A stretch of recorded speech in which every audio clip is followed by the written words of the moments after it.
distant lands our forefathers came, some seeking adventure, some bound in chains. For CARICOM, hele hele bravo, open you sing CARICOM, leve leve wow, naki you drum CARICOM, tabu ya tabu awo, open you sing CARICOM, leve leve wow, raise your voice. Good evening, I am Salah Hamilton. Welcome to the third episode in this four-part series called Chatting CARICOM. For the last 2 months, we have been sharing information about your Caribbean community CARICOM and how it continues to work with you and for you. This episode is no exception, as we will discuss the issue of free movement of skills within the CARICOM single market and economy.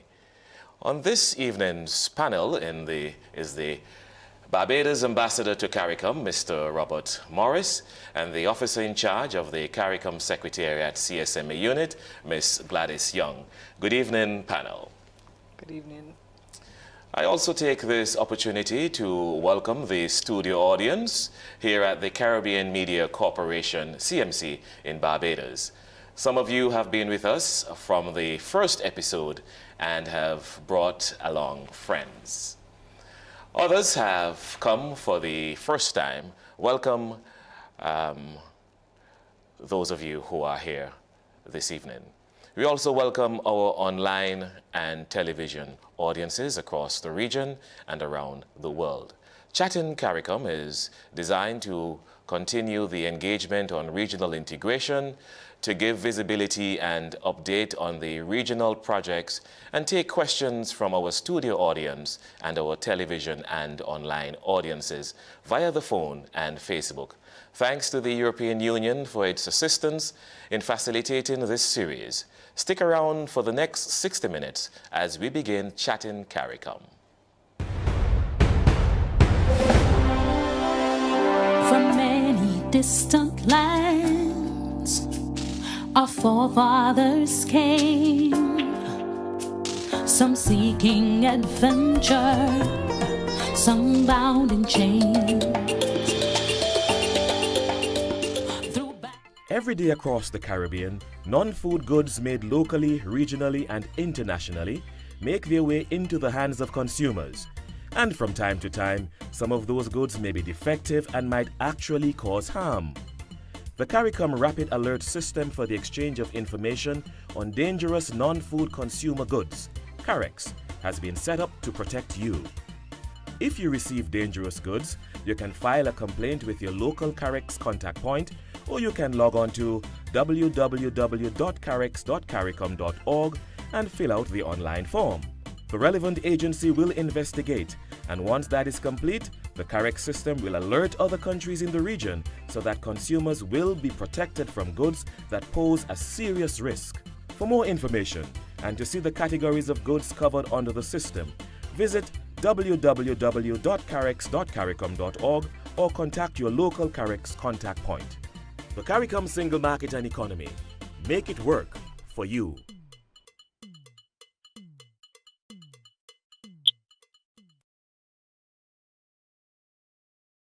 The 5th annual CWI Weeper Awards is in Kingston, Jamaica at the Jamaica Pegasus on Friday, 7th July 2017. Cocktails at 6 p.m. The award show at 7 p.m. Dinner at 8 p.m. We will be honoring the men, women, and the under-19 players who have excelled over the past year. The CWI and Weeper rallying together to celebrate the achievement. The West Indies Retired Players Foundation will host a T20 match between former West Indies cricketers on Saturday, July 8, 2017 at Kensington Park, Kingston, Jamaica, starting at 11 a.m. Come and see the likes of Jimmy Adams, Petro Collins, Omari Banks, Courtney Brown, Franklin Rose, and many more on show. You don't want to miss it.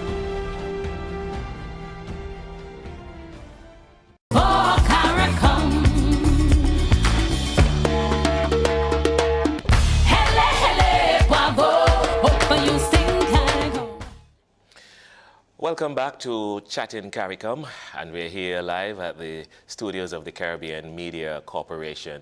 We'll get into the details a bit more in terms of the categories and the processes, but the question I want to put frontally to you, what are some of these challenges when it comes to the free movement of persons? Well, there's several challenges.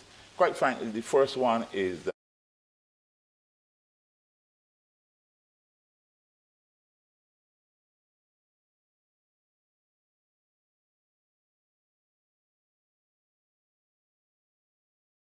that has the possibility of helping the youth to develop. That's one thing. The second one that I find very important is the cost of travel in this region. Because we are not one land mass. And therefore it means that to move, you have to go by the air, you have to go by the sea. And the costs, as you know, are tremendous. We have not been able yet to harness the challenge of transportation costs, LIAC, the burdens associated with that, Caribbean Airlines, etc. And it's a work in progress, and certainly we are trying our best effort to make sure that and right now as I speak, there are a number of programs that are being addressed by the Transportation Subcommittee and so on, and by other things that are going on that will improve in time.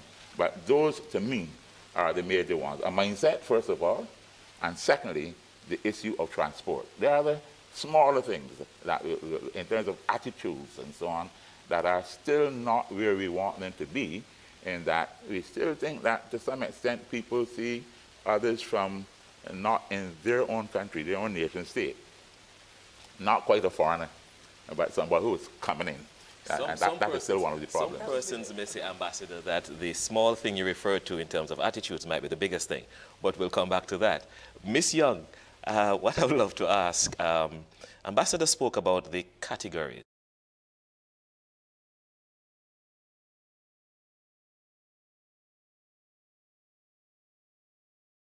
And I will expound on that and some of the other things as well. It would be 10 categories, as Ambassador would have indicated. There would have been 5 that are already agreed under the treaty: university graduates, musicians, artists, media workers, and the fifth one, the sports persons. Sometimes they roll off. And then in terms of the 5 additional categories that were agreed by the conference, that would include teachers, nurses, artisans with a Caribbean vocational qualification, household domestics with a Caribbean vocational qualification, and holders of associate degrees.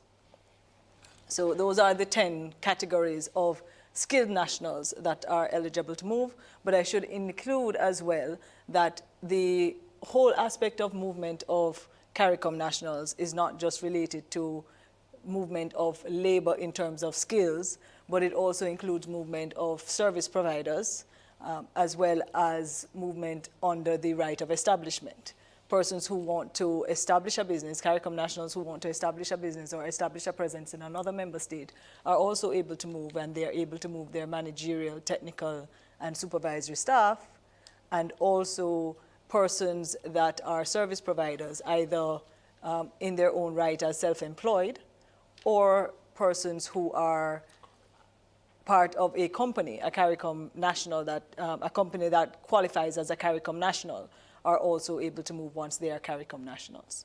So there are several areas where persons can move, and the whole point of the movement under the revised treaty is for economic purposes, because we are looking at a single market in terms of movement of factors of production, so that you basically, it's as if you are in the case of Barbados, Bridgetown to St. Lucie, in the case of Trinidad and Tobago, Port of Spain to Chaguanas, and that sort of thing. So it is supposed to be the same sort of movement. How does one, you mentioned the Caribbean vocational qualification, how does one access that? Well, I should say in terms of the Caribbean vocational qualification, and it is important to note that while there are Caribbean vocational qualifications in many categories, that it is only as it relates to artisans and household domestics that the Caribbean vocational qualification would be important in terms of the movement of skilled nationals in terms of those categories. But the Caribbean vocational qualification is given by the vocational institutes that are certified to issue Caribbean vocational qualifications. And basically it is for those areas of skills where it may not necessarily be a university degree or a written exam, but that it is based on the technical skills, such as mason work and carpentry. So those would be some of the examples. But it is those areas that have already been agreed by the Council for Human and Social Development as Caribbean vocational qualifications, and that fall within the category of artisan or household domestic that would be able to move as a skilled national. Sorry, I should say. As a skilled national. I come back to you, Ambassador. I had slipped in the question in terms of the attitudes, and you had sleight of hand, this little thing called attitude. Don't you believe, though, that attitude towards each other does play a role in terms of how we perceive, as you said, foreigner from national? I don't see it, quite frankly, as a major thing. I know it is there. My own assessment of the situation is that when we were colonial territories, the British Civil Service moved people around. Small categories, but teachers and so on found themselves from Barbados, elsewhere, etc. So, but there was not a custom of generally people moving. Sometimes, of course, we've had situations where people who were into other areas of activity, let's say peasants and so on, moving from one country to another. Of course, we had categories of like cane cutters coming from countries to Barbados.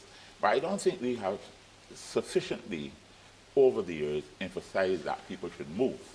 So that is one of the reasons why you have the attitudes. But in recent times, one can say that CARICOM has been making the issue of free movement a very important item on the agenda. I think it would be very difficult to say that most Caribbean people don't know about the free movement regime. I believe if you did any kind of survey, most people would say, yes, we have a passing knowledge of it. But to move that to activation of people to come, to want to pick up from where they are, and to move, I think that is still a work in progress. So that, yes, there are these attitudes, but from what I can see, there are communities of people from other countries in every Caribbean country. In Barbados, we have associations of almost every other country in the Caribbean living here. Yes, yes. And we have people who, and families that have been living here for a long time. I don't get the impression that there's a negative perception of the local people to those persons who have been here for years working and living, etc. But I do think some attitudes exist at another level, at a different level. We won't go into that now, but I think that one of the things that we've been trying to do is to make sure that our bureaucrats and our technocrats and so on, our officials, our immigration officials, that they are trained to be, in terms of welcoming people who are, and I think the CCJ said it very well. Every Caribbean person must be encouraged to feel that they are home, whichever country they come to. And we should make it an inspiration for all of us who have to help in that effort to make them feel that way. So that attitude that I discussed, I'm saying it is present, but I feel we can dissipate it by the way how we train people and how we appeal to people to make sure that this becomes a very important and a driving and fundamental thing in the development of our region. Free movement of people. Ms. Young, we spoke about categories and the skills certificate. I think the basic question is, how do you apply for it? What are the requirements to apply for it? Well, for the skills certificate, you would need to have your document that is going to prove that you are a CARICOM national. So that would be your birth certificate, your passport would indicate that you are a CARICOM national, and then you'd also have to have that document that indicates that you actually have the skill. So whether that is a degree or letters of reference in terms of media workers or musicians belonging to a society that would be able to show that you have that skill, as well as the So as well as that, in terms of that documentation, and then we do have the requirement in terms of for the security of member states as well, where there is a requirement for a police certificate of character that is also asked by the relevant authorities when they're considering the applications. So you go to your competent authority. We use these terms always, competent authority, but our booklets that we have handed out have the information in terms of exactly who it is in each member state that you would go to apply for the skills certificate. But the important thing is that you can apply in your member state or in another member state for the certificate. And that information is also on our website, which I'm sure you're going to see at some point. CARICOM.org and CSMEonline.org. Exactly. Right. I have to go to break now, and I'm sure there'll be many more interesting topics and questions coming up as we continue after the break with Chatting CARICOM.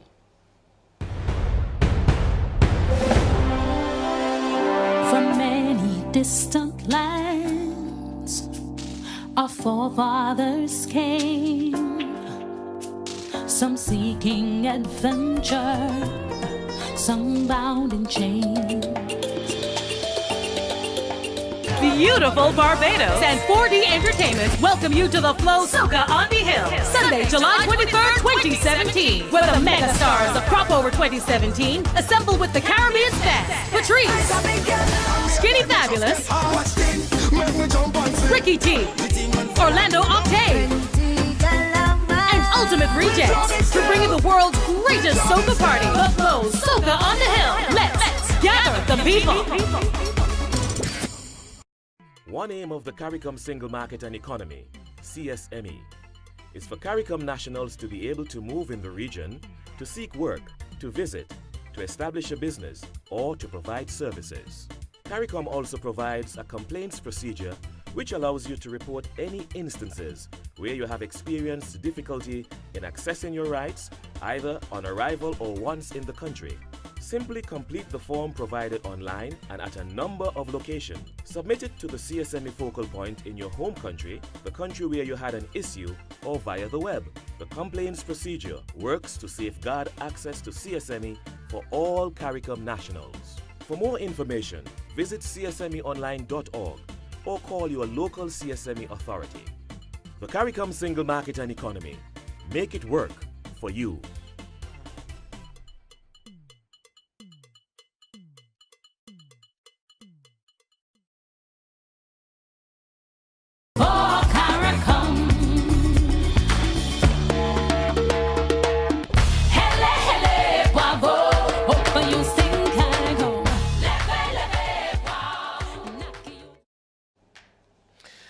Welcome back to Chatting CARICOM, and we're here live at the studios of the Caribbean Media Corporation. Beautiful Bridgetown, Barbados, and my panel, the ambassador to CARICOM from Barbados, Robert Morris, and my colleague Gladys Young from the CARICOM Secretariat. Had you finished explaining specifically what you need to apply for the skill certificate, Gladys? I just want to make sure we plug that one.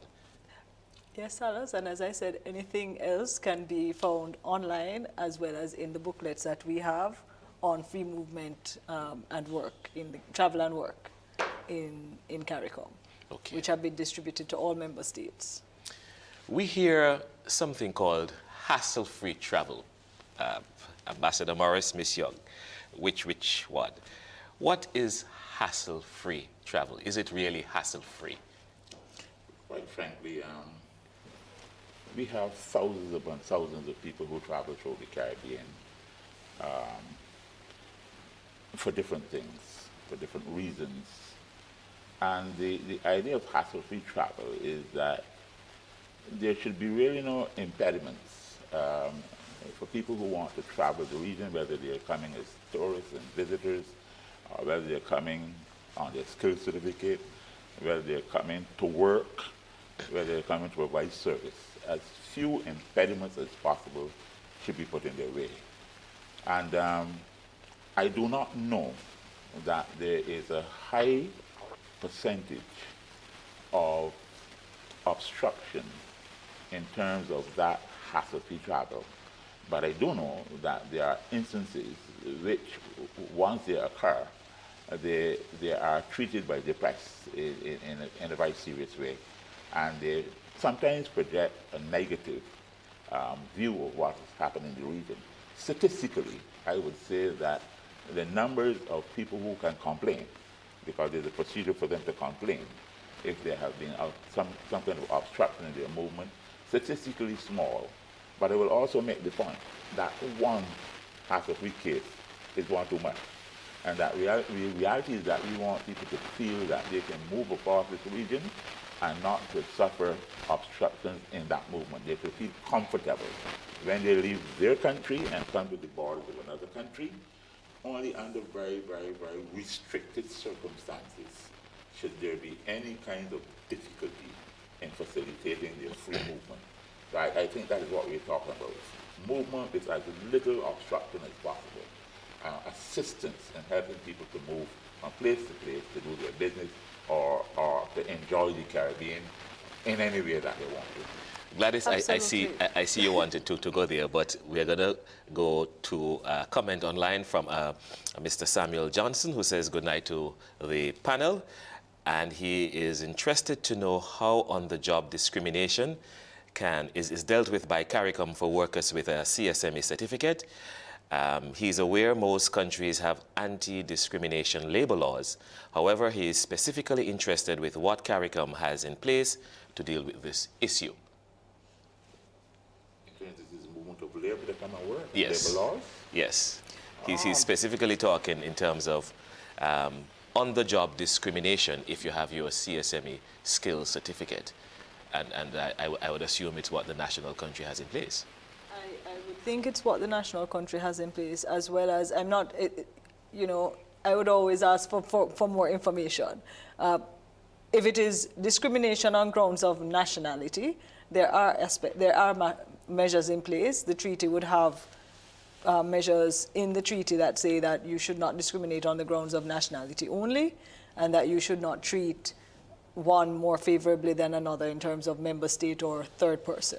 But it is not clear in terms of the question whether or not that is that type of discrimination or general discrimination in terms of other areas. Now, there are measures that the member states are doing as a collective in terms of harmonizing. So there are laws that are being harmonized in relation to matters such as discrimination or sexual harassment. And so we do have model legislation in place in that regard, or in the train. And in addition to that, we have the Charter of Civil Society, and we have the CARICOM Industrial Relations Principles. Right. There, as Gladys said, there are about 4 different pieces of model legislation that cover several areas. Generally speaking, we do not have, let's say, CARICOM law in terms of labor management relations that extend across the region. But generally speaking, because of that set of model laws and because of the history of the evolution of the labor movement, one could very well say that there would be no allowance of discrimination. And again, we're talking about discrimination based on race, for instance, on gender, and those sorts of things. I think each country would have legislation that would prevent that from happening. But there is no such thing at this point in time as a labor legislation regime that is controlled by CARICOM. And that therefore, if you're having a single market in the economy, hopefully one of these days we'll have a single set of labor laws that will control that. But we haven't reached there yet. Okay, no problem. Gladys, I go back to you in terms of the opportunity to further expound on hassle-free travel. Right, because what I was also going to say in terms of hassle-free travel is I fully agree with what Ambassador Morris has said. The other side to it, and what we always try to indicate to community nationals, is that the border officials also have a job to do. And that job will include sometimes asking questions, and the fact that they're asking a particular question or that they may need to search your luggage in terms of a customs officer does not mean that that is not hassle-free. that is going to apply across the board to nationals and non-nationals alike, because there is a job that they also have to do as border officials in terms of security. I remember, Gladys, that Professor Rose Marie Bell-Antoine had been given the duty training to harmonize Caribbean labor laws, etc. I'm not sure where the project went, but I know we looked at it here in Barbados and we said harmonization might not be necessary in the sense that everybody had the same language in their law. But once they had the provisions that were able to protect workers from discrimination, etc., the law might be different in terms of how it's worded and structured, but the intent to make sure that they got the best practices in terms of industrial relations would be required. I can see that this discussion will go on, but I am required to take a break at this time, and when we come back, we'll have the opportunity to further discuss it. We go back to commercial break and be right back with Chatting CARICOM.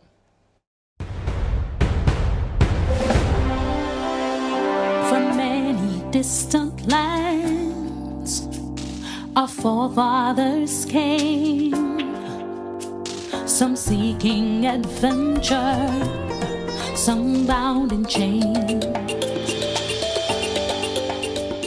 The CARICOM Single Market and Economy, CSME, opportunities to relocate for work as a CARICOM skilled national have been expanded to include 10 categories of persons.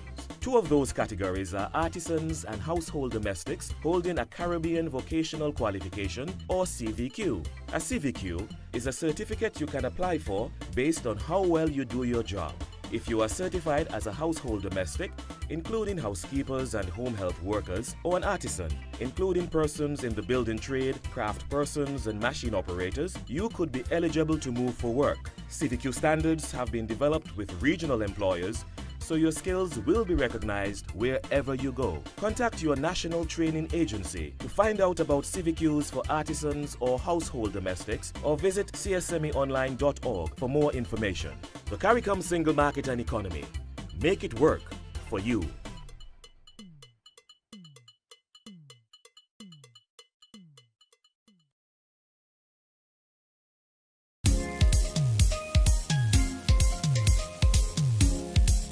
If you like dancing and whining and fretting till the morning, if you like drinking, masquerading, live music always playing, if you like islands of blue seas where people always smiling, if you like street jams and bandstands where people will be jamming, don't you miss this time, no. In this culture of our 43, our festival, our legacy, don't you miss this time, no. In this culture of our 43. For CARICOM.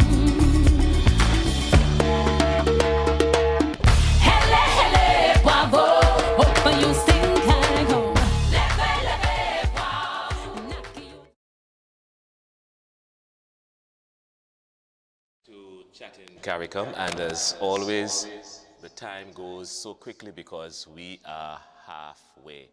And at this time, it is the point where we engage the studio audience and also persons who are watching and listening online and across the region to call in, and I'm sure that we will call the telephone number at the bottom of the screen sometime soon. We continue the discussion, Chatting CARICOM, and the question, are all CARICOM member states taking part in the free movement regime? Well, we would say... Not all. First of all, we can distinguish between membership of the community and those countries that have gone past that and have also gone into the single market economy. And then it is really left to the countries about their readiness to take part in the free movement regime. And so far, there are a few countries that have not yet indicated that readiness. And in fact, we need to look at our region sometimes as a region that is disparate in some ways. That is why we have MDCs and LDCs, etc. And in fact, we're trying to see how we can bring greater cohesion across the region. But in the meantime, some countries might be better placed to be able to do certain things than others. Okay, and the director heard me, and the telephone number is on the screen. You can call, and you're here live with us. We go back online, though, and Agri Dylan Marsh, I'm not too sure if he's clear. How will Caribbean deal with some nations' laws only allow for some parts of CSME? I suspect, I can assume, how will CARICOM deal when some nations' laws only allow for some parts of the CSME? And I guess I'm assuming there. And another one from Mr. Whitfield Turner. As we talk movement, from where you sit, what are the obstacles hindering the implementation of a ferry service linking Southern Caribbean member states by sea as an alternative to air travel? We can take the second one first, and I assume you're going to tell me, Ambassador. Certainly the one about the ferry service, that ties back to the point we made about transportation as being significant for moving not only goods, services, people, the whole range of things. And why it has not succeeded yet, I would venture to say that the private sector doesn't see it as a profitable enterprise, otherwise they would have been there very early. And the way how our states are constrained by the circumstances that failed them at this time. And I don't think sometimes we really look seriously at the struggles that the Caribbean states have been facing from the 1970s to now. Some of our very important sectors like sugar and agriculture on the whole, bananas, etc. Yeah. It's been very difficult. So to ask the states now to exercise the capacity to go into, let's say, areas of operation that you're not sure that they will be profitable, it will be very difficult. So I think that is it. It is not that the ambition isn't there. And again, those of us who were around in the 50s and 60s and remember the federal palm and the federal maple, Please don't look at me. Please don't thing. look at me, Ambassador. Studio audience, maybe. But we can't get back there. I take a break, and I also give a member from the studio, I'll get back to you, Gladys, a member from the studio audience the opportunity to make his question. Hi, good. Hi, thanks. I have a question in relation to because CARICOM has been looking at most countries are looking at cultural industries as a aspect of growth.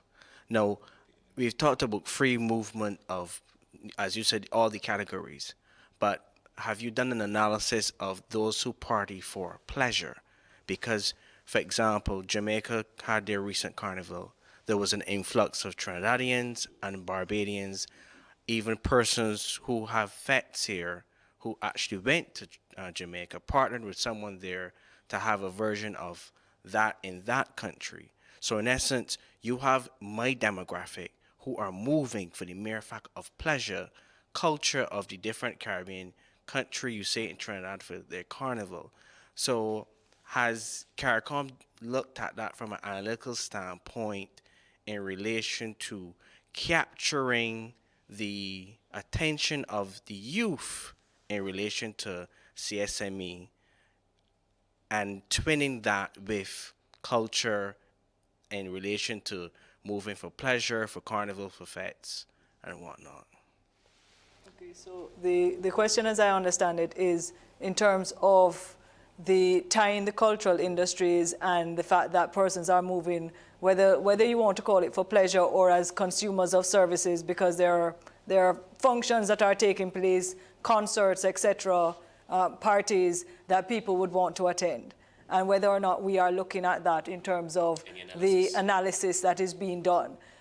What I would say is, specifically as it relates to the partying or going particularly for a carnival or a fete, I can't say that we're necessarily focused directly on that. What we can say is that certainly as it relates to work that is being done in relation to cultural industries, there is work that is being focused on cultural industries and the services that needs to be that tie in with that. But the other aspect is the whole point. One of the points of the facilitation of travel decision that was taken by the heads in 2007 in terms of that giving a right of entry to CARICOM nationals and an automatic stay of 6 months as a result, would have been for that in terms of a sense of belonging, a sense of being able to travel throughout the region, and it benefits those who are consumers of services that are also going to go and then take advantage of the opportunities that are there in terms of whether it is a concert or a fete or that type of event, or if it is medical tourism or any of those types of tourism products. I would think that CARICOM would focus more on things like policy, helping to develop policies that will govern the cultural industries, etc., and hope that the countries, all of the member countries, will develop those policies. But I think CARICOM would want to see a private sector approach to the kinds of business that you're thinking about, the kinds of interactions and relationships, etc. They will set the policy framework, they will give the encouragement, but then they will hope that businessmen, entrepreneurs, will take the opportunity to see where there is a possibility of growing those areas. And quite frankly, you can see the possibilities. CARICOM would spend more time on things like CARIFESTA, that kind of organization in terms of artists and so on. And as you know, I'm not putting in a plug, but we have CARIFESTA here in Barbados coming up very soon in August. We don't mind putting that plug. We must plug it. We must plug it. The reality is that that festival, they have taken that on, and that is in a way a central area for all of these artists that we're talking about. Whenever CARIFESTA is being put on, that's the chance for them to showcase what they have, whether they use concerts and whether they have exhibitions or whatever. But on a normal basis, I think there's room for cultural entrepreneurs to take the ideas that you have and to carry them forward. And I'm sure CARICOM will give them assistance where required and we're asked for in technical skills and other things. In terms of funding, I'm not too sure we have that kind of capacity at this time, but we can sometimes help people to know where to go to get the funding. And I should just say, in terms of analysis, I can't say that we're necessarily, as I said, specifically doing analysis of the particular scenario that you've set out, but we are gathering statistics in terms of persons traveling in the region and whether they're traveling for business, for movement as workers, or as or for pleasure. So we do have some information in that regard.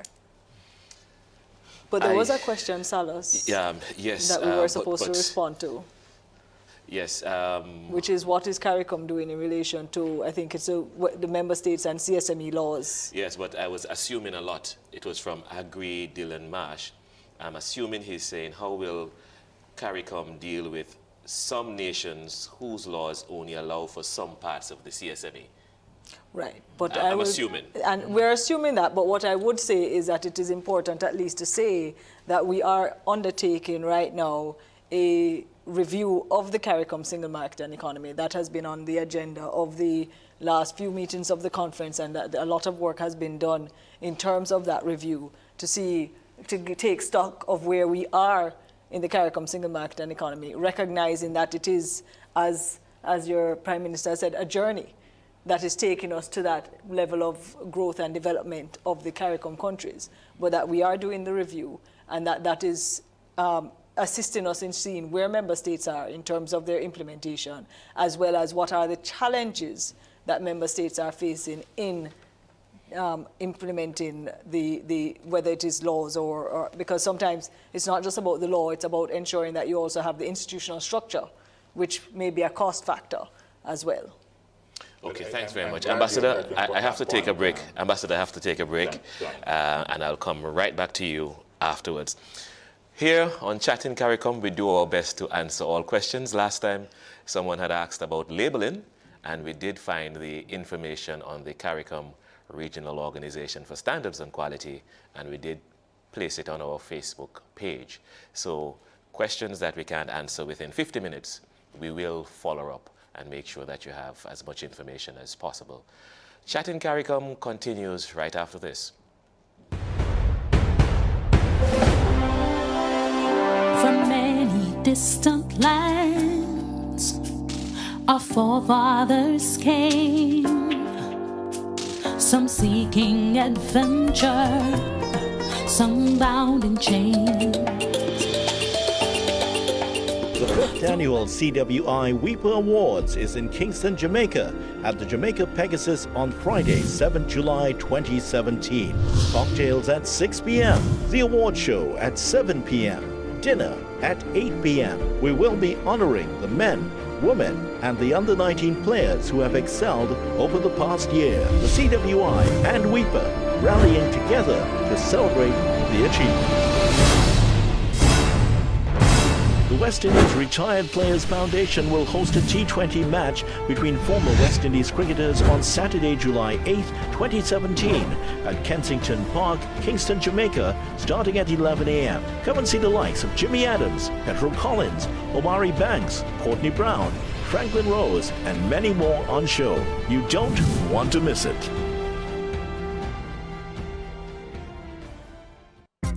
Grow your business or promote your event through the services offered by the Caribbean Media Corporation and CaribVision. Our distribution provides a platform on cable, terrestrial television, and websites. We cover carnivals and events from across the region. We can bring your event live and alive to the world. For music makers, program producers, businesses, we can expand your reach to in excess of 2 million households daily. Our other services include news updates to enhance your media products, studio space for program and development. We can facilitate the launch of new products and services and training.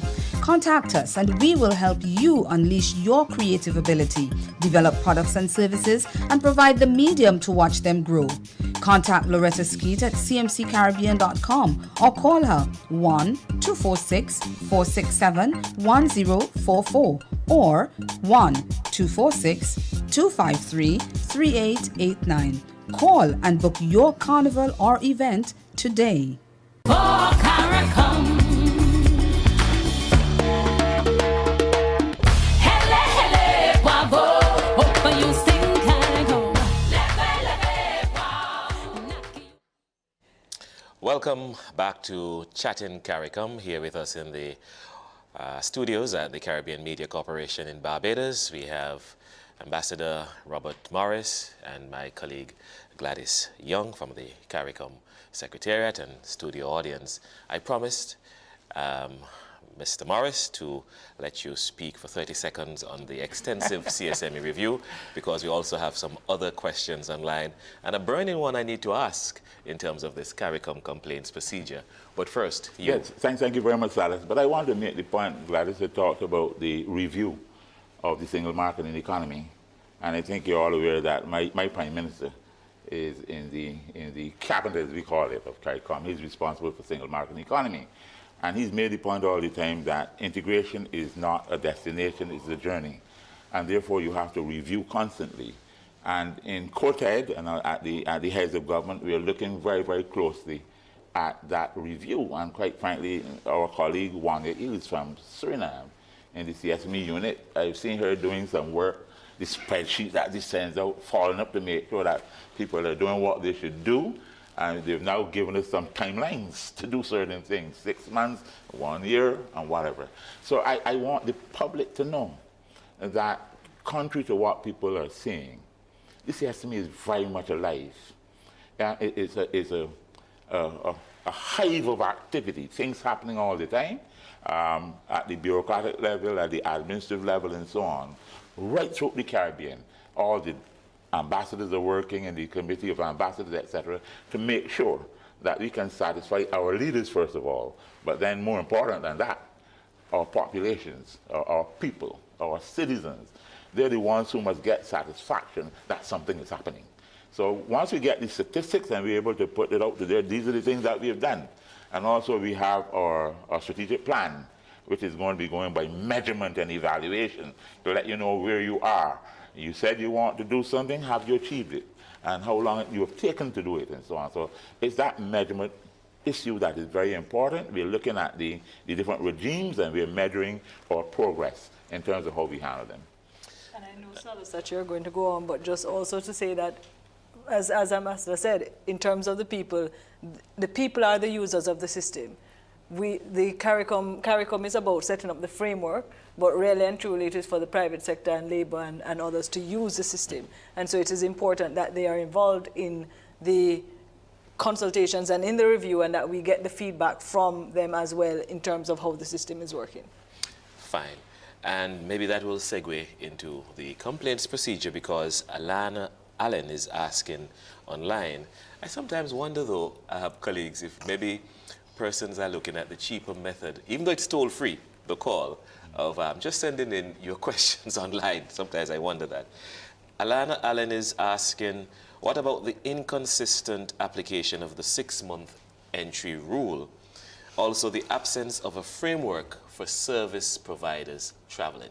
So those are two aspects. There are instances, she's saying there's inconsistency in the application of the 6-month entry rule, and also the absence of a framework for service providers traveling. Okay, so first, as it relates to the practices of the 6-month, the 6-month, which we call the right of entry in terms of for CARICOM nationals to be able to enter for a period of 6 months. And we would say that where it is that any inconsistent practice is, where it is that a CARICOM national is having a difficulty exercising that right or any other right under the CARICOM single market and economy, there is a way in which you can bring that to the attention of the community. And I would say a specific way, because it's not as if to say that that doesn't come to the attention via other means, but certainly you have a CARICOM single market and economy focal point, a CSME focal point as we would call it, in every member state. And that you can carry that complaint, if you want to call it that, or just indicating the challenge that you've had to the CSME focal point in your country or in the country where you're having the challenge. And the process would start from there, where the focal points would be in contact with each other on the issue that has been in place. An investigation would be conducted by the necessary authorities in relation to that. And there are timelines within which the information is to be provided. Now, while we recognize, I mean, we have set out timelines. It's 2 weeks within which you're supposed to be getting in touch with the individual and letting that individual know what has happened in terms of the complaint. So certainly, where it is that you're not able to complete within the time frame of 2 weeks, and then I think 8 weeks thereafter, that you at least are able to communicate with the focal points and let them know, and also with the CARICOM Secretariat. So there is that mechanism in place called the CARICOM complaints procedure that we have information again on our website in relation to that. Okay. In terms of the service fees framework. Well, first of all, let me agree about comments that you made, and to say that as the ambassador for Barbados, I've been able to sit in on some complaints, and we take them very seriously, so that we have maybe 10 or so people around the table representing the various ministries, and we try to bring utmost seriousness to that complaint and to try to get the reports in as to be done. I'm sure that is going to be happening in every country, so we take it very seriously, so issue about complaints. In terms of the services, I think in CARICOM we said that there were about 7 services that we wanted to focus on and to do studies on them and to set up policies, etc. That has been, I think, a little bit behind time. And it seems to me that on the whole, those services is very difficult. It's a difficult area. People move providing services in the Caribbean. It's something that happens every day. But the statistics have not been kept well. I'm not sure that when this regime becomes totally coordinated and organized, that everybody who travels now providing services will be happy about it too. And I know why I say that, because lawyers move and provide services, doctors move and provide services, architects, etc. But in their movement, I don't think that that is captured in the statistics as people moving to provide services. The other area, as Gladys would have mentioned earlier, would be people who go on contracts. Contract for 6 months, contracts for 3 weeks, etc. Some of that is happening, but again, I don't think we are capturing them in terms of the statistics. So I think the call is quite right, that there is a lot to be done in that area to satisfy the Caribbean people, that we are moving in the way we should move in relation to services. Okay, and I think you have answered in the last 5 seconds as we go to our final commercial break for this program, Chatting CARICOM.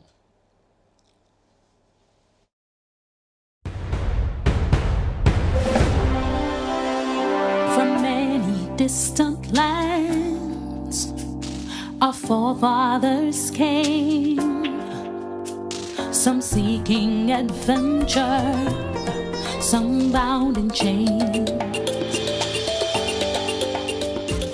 Grow your business or promote your event through the services offered by the Caribbean Media Corporation and CaribVision. Our distribution provides a platform on cable, terrestrial television, and websites. We cover carnivals and events from across the region. We can bring your event live and alive to the world. For music makers, program producers, businesses, we can expand your reach to in excess of 2 million households daily. Our other services include news updates to enhance your media products, studio space for program and development. We can facilitate the launch of new products and services and training. Contact us and we will help you unleash your creative ability, develop products and services, and provide the medium to watch them grow. Contact Loretta Skeet at cmccaribbean.com or call her 1-246-467-1044 or 1-246-253-3889. Call and book your carnival or event today.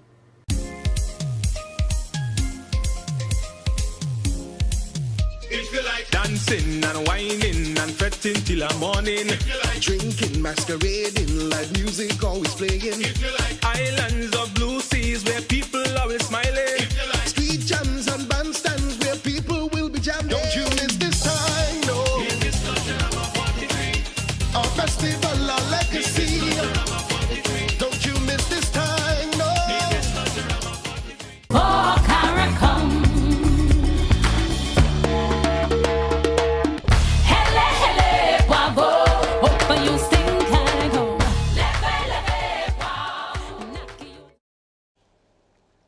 Welcome back to Chatting CARICOM, and I think this will be our wrap-up session, maybe 1 or 2 more questions. And talking about statistics, Ambassador Morris, there have been so far 1,100 views on Facebook monitoring us this evening.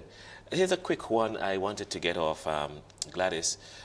This TV program also brings visibility to some of our projects that we have been doing, especially those with the assistance of the International Development Partner, the European Union, under the 10th European Development Fund. Do we have any European Union supported specific projects specific to the free movement of skills? Well, I'm happy you said that, Cyrus, and spoke about statistics, because we have a critical one that we are working on, which is the labor market information system.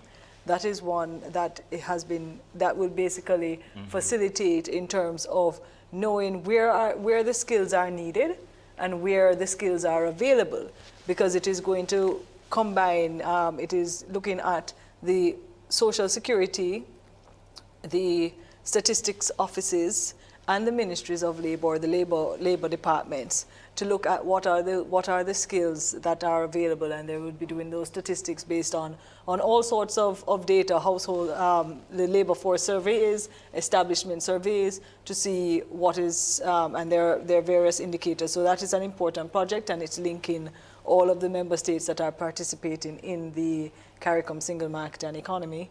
And the other aspect of it is we have also been doing a lot of work in terms of free movement, in educating the persons that are, well, both the regulators of the system as well as the users of the system. So we would have done a lot of public and private sector consultations. We would have had consultations with labor and employers, and we would have also done training in relation to immigration officials, border officials, as well as we would have done other activities on the CARICOM single market and economy, including free movement, in relation to the private sector, agriculture, rural communities, and other events to that effect. I can't believe, Ambassador Morris, but So, this Alice, is I wrapping really- up time, and you're going to pressure me, Ambassador? Yeah, I cannot help but compliment the funding for the students moving within CARICOM, and also the movement of the focal points. Yes. I think those were two tremendous programs, and from all reports, they were successful. And I think that I think you would have got some support for your own program in terms of communications. Yes. I think I went to Correct. a program where we were assessing what you'd be able to achieve there. And it seems to me, again, that you did very well in terms of your department and so on, in terms of putting out the brochures and the booklets and the programs, etc. So I think that the CSME can consider itself to have done a very wonderful job with the finances provided under the EDF programs. And we say thanks again to the European Union for the support they have given us. Can we try in 30 seconds, Gladys, one last question if you can? 30? What has been done to ensure that procedures and practices are being harmonized? Well, a lot of work has been done to get to that point of ensuring harmonization of procedures and practices.